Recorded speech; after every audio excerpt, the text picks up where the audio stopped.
fine. So, uh, what uh, what we think is that the gap happened because like there are like a few facts. I'm gonna like state it to you. Yeah. So, when a person is a child, right? So a child is like usually mostly very happy, right? Even if you give him a twig or her a twig from a very park, he will still be like quite happy about it. The only time a child cries is when he needs food or when he's hurt or whatever. I'm sure you've raised a child, so you know when a child is happy and all that. So he's usually happy. So when a child is growing up, take this example for yourself as well, or anyone. So we always tell them to look outside of yourself. So we think that happiness, at the end, what do you want? I'm just gonna like go back again. What do you want in your life? What do you want? It's happiness, right? Yeah. Oh, Even contentment, satisfaction. Not happy. I think means "Hey," all the time. okay, but how much contentment do you want? That is also a question. Well, I don't know. What is contentment for you? I think it's being satisfied. So there's a balance between being satisfied with what your what with what life, you have, with what you have, yeah. and striving for change in some way. Hmm. So, I mean, there's materialistic contentment, like do I have This, enough yeah. to, provide for Survive, my provide my family family, yeah. and housing and The basic education stuff, the basic stuff. that kind of thing. Uh, but I think contentment is about how you feel in yourself. It's like, do I feel secure enough in myself, who I am, Sounds good. my part in the world? Do I have enough? And that's like self confidence. Uh, yeah. So I always thought when I was younger, it would be nice to get to a place where you were, yeah, satisfied with everything, With what you have. with what At you least you have, have. and not wanting to have more. And more, I think, for me is around more knowledge, more experiences. It's not necessarily more things, but I kind of go, I'm always pushing myself a little bit. So I think contentment might be where, you get that balance right between wanting to still learn and do things, not just kind of going, okay, well that's it. But yeah, getting that balance right. That is what contentment, like what you understand. That Yeah. that is right, actually. Oh, it is raining. Is it? I don't think so. I mean, just a small drop that came into my eye, but it's fine. We'll see. Oh God. Okay. Anyways, so even this class, I mean, I'm not gonna say this, but definitely you were expecting something from this class as well, right? Like a contentment from this class. Even the bond for knowledge is also. Yeah. Yeah. You need to like. I'm not gonna say that you'll be satisfied, but definitely there's a want for it. Yeah. I'm not gonna say a need. Needs and wants are different. Need is something that you can't live without. Yeah. Want is something okay you can have, like you're gonna make your brain understand or whatever. Okay, so at the end of the day, everyone wants to be happy. You know that. Either it's with this or either it's with this. Yeah.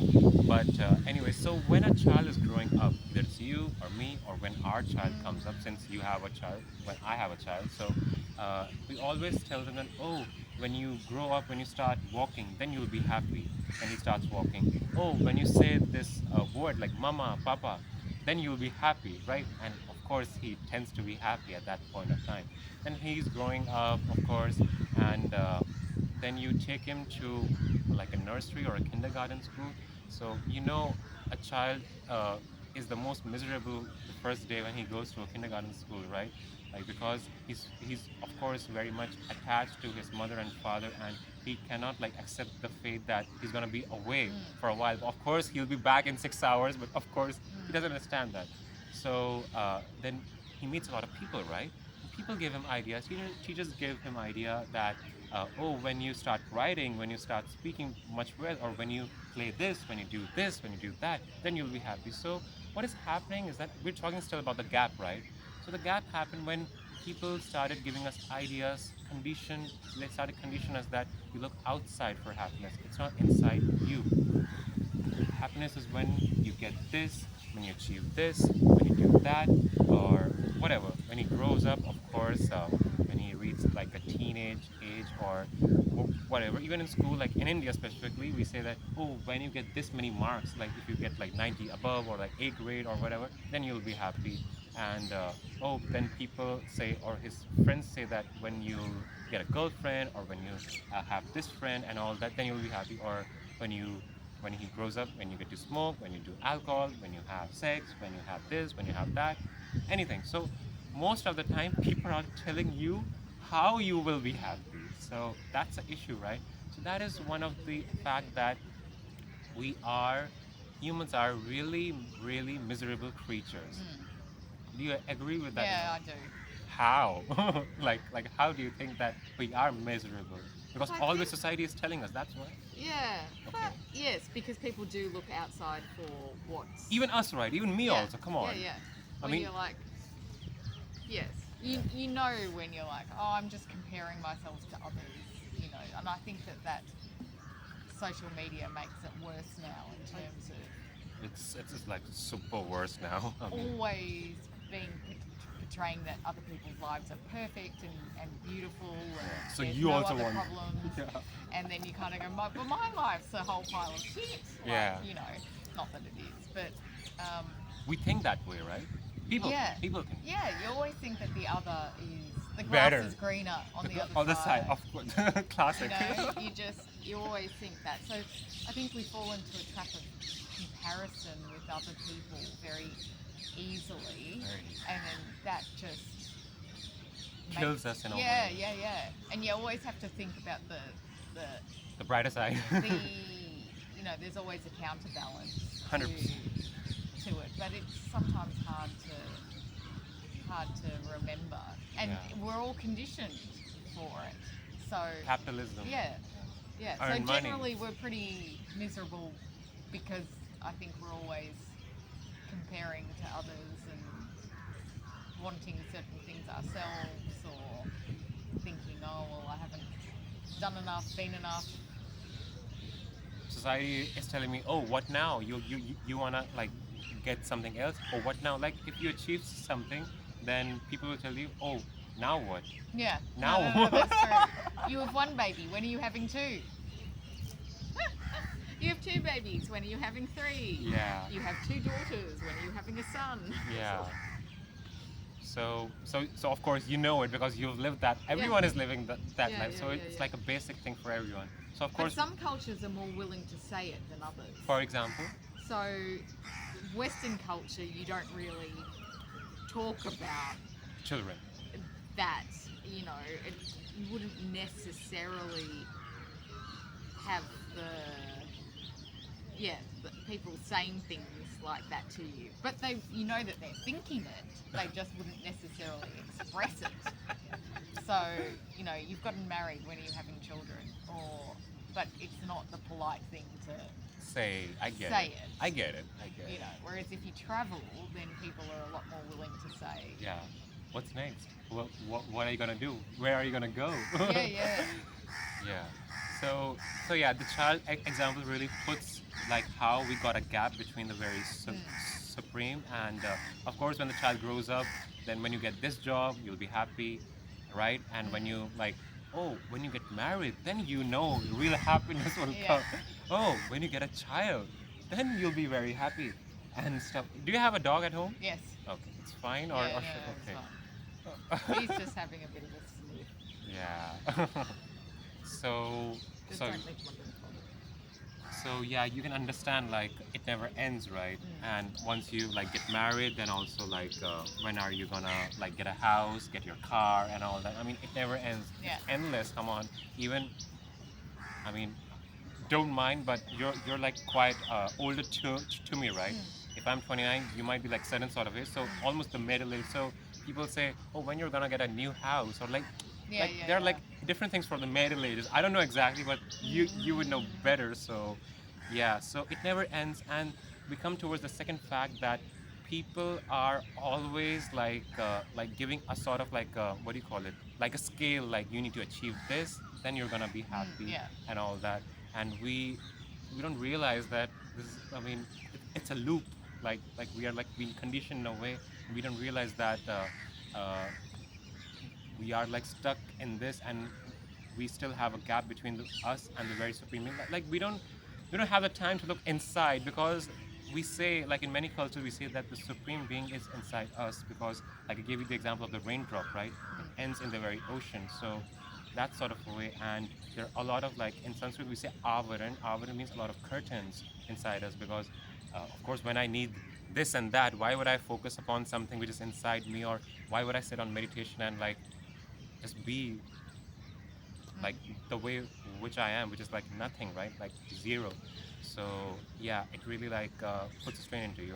So the child example really gives you the like a sort of thing, like how society works, and like always telling you what to do and what not to do. I'm just gonna give you one more thing, one more example. Like since like we have met, example for example, if you sign up mm, for a tour around the very Lodi garden, or somewhere like a historical place. So I take you to this place, I be your tour guide, I tell you about this place, the whole history. Of course, you imagine about the history and you try to be there for that sort of time. And then I take you towards an Apple store and I tell you, oh, this is the latest Apple 16 or 15 Pro Max. 15 is there or I 15? have no idea. Okay. Oh, you okay? I think 14 has come. 15 or 16 is not there. And actually, oh, this is the latest 16 Pro Max. And then you'll be like, are you? I mean, you would think that, I mean, he's my guide. Why is he taking me towards an Apple store, right? And then you'll be like, no, I don't want a phone. Let's just carry on with the tour guide thing. Then I take you towards another monument, and then I take you towards what do you call it? A Samsung store, and I tell you this is the latest Samsung S26 S Pro Max. Uh, and you'll be like, I mean, this guy, is he a bit crazy? Why is he like doing like this and all that? And then we again carry on towards another monument. And after the monument, the third one, I take you again towards, you know, the company Xiaomi, right? Xiaomi, Xiaomi, no? No. Vivo. I've heard of Vivo. Yes. Okay, so I take you towards a Vivo store and I tell you that this is the latest Vivo phone with the best camera, the best thing, and yeah, I keep on doing this. So after the third or fourth or maximum the fifth time, even your brain will say, I think I should get a phone, or maybe I've seen like Indians with two phones. Maybe I should also get one more phone. Can I like afford a phone? So the thing is that when people keep on telling you stuff after like two, three, four, five times, it will tend to give a question inside your brain Yeah, that no. maybe I'm not enough. So this is the third Yeah. fact, that I'm not enough. I need more. So this is again a very dark fact, that what you have or what you are is not enough. People will always set the bar, like I said, a scale, and they will always keep telling you that, oh, you need this and you need that. And can you like realize the fact that like if a person tells you like five times, six times, it will give you a thought that maybe like it will force you that you have to think about it, that maybe I should get a phone, maybe like you will consider that thought. Yeah. So I'm not gonna say manipulation, but definitely this is the way how society works, right? Your friends also. I'm sure your friends also like tell you, oh, you should do this, like sign up for this yoga class or whatever, or come to this studio or come to this place. And even a, even they will tell you, hey, let's go to a party. Even I don't want to go to a party. I'm really like following this like clean path. I don't want to drink. I don't want to do this. 6, 7 times, then the brain will say, let's go. Yeah, or yeah, yeah. consider No, it. no. It is around who It you is. surround yourself Surround with and yourself. what you surround yourself with, because Absolutely. So, because of all these things and the society, how it works, it has created a gap between us and the very supreme being. So, yoga is a way to like unite yourself, your consciousness, with this very supreme consciousness. What do you understand by consciousness, as per you? I mean, just normally, you don't have to like do the right definition. But what do you think? What is consciousness? What could it be? consciousness, awareness, Hmm. um,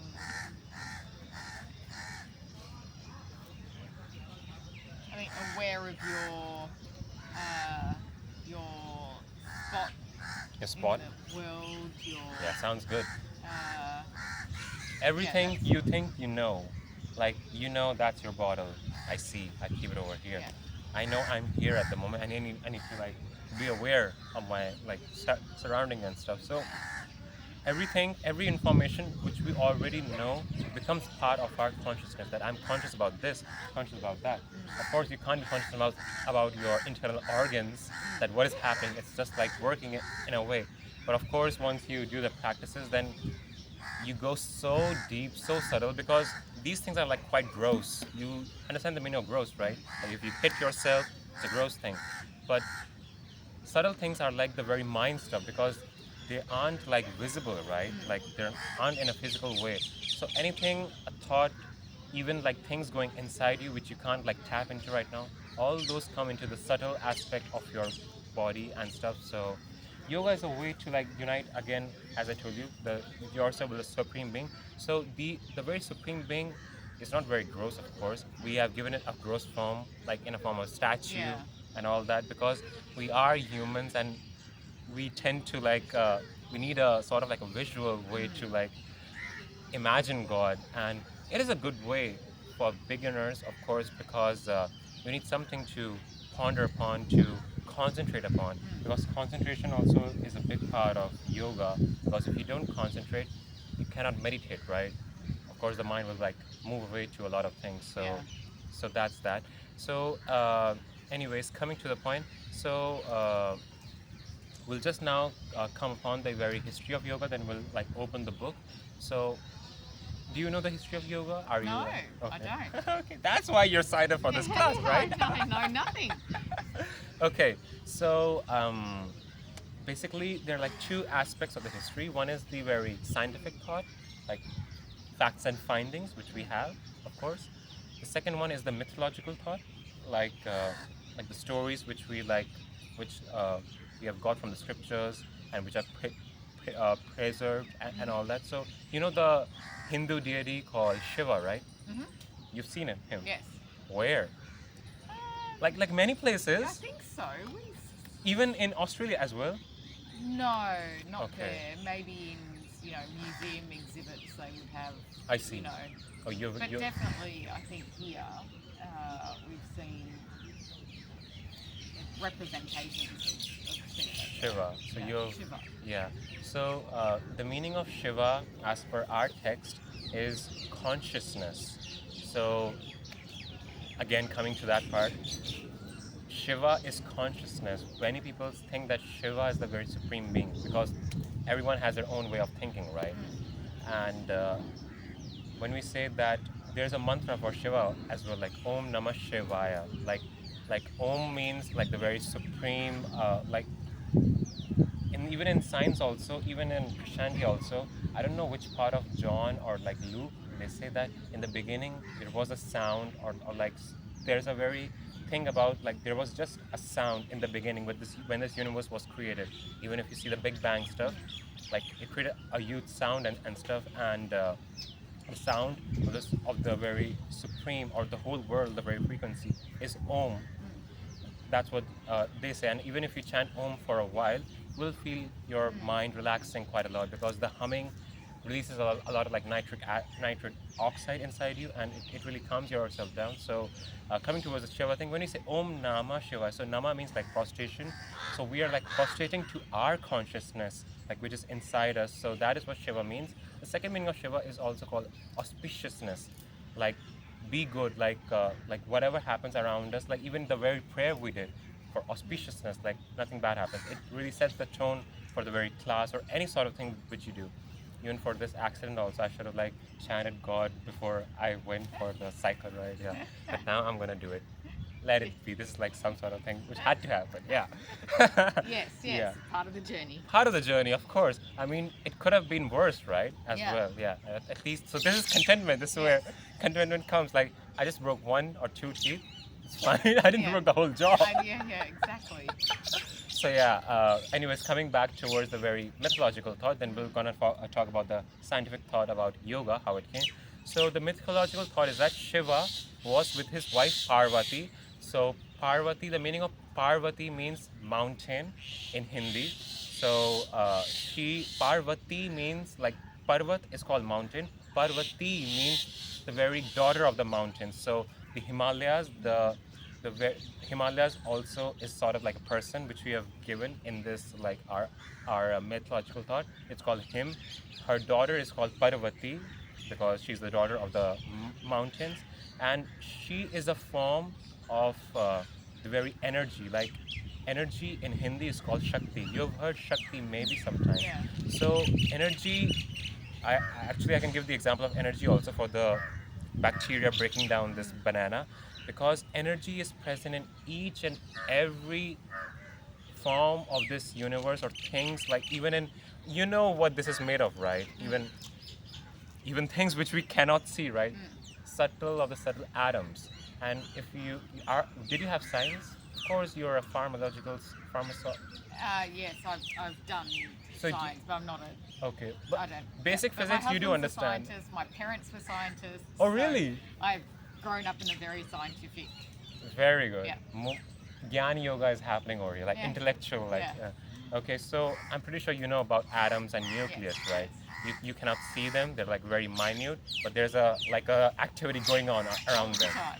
all the time, 100%. Electrons and protons. So that sort of energy, we call atoms in our scriptures as parmanu. Like it is called anu, but par means things which have been since the very like beginning.